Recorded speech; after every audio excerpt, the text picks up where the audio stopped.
শ্রাবণের শেষ সোমবারে শিবের মাথায় জল ঢালতে যাওয়ার পথে গাড়ির ধাক্কায় মৃত্যু হলো অন্তত 6 জনের। এই ঘটনার রীতিমতো আতঙ্ক শহর শিলিগুড়ি সংলগ্ন বাগডোগরায়।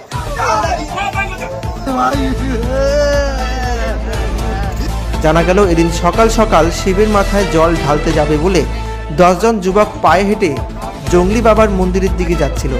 সে সময় পেছন দিক থেকে আসা একটি স্করপিও গাড়ি দ্রুত গতিতে এসে তাদের ধাক্কা মেরে রাস্তার পাশে নয়নজলিতে পড়ে যায়।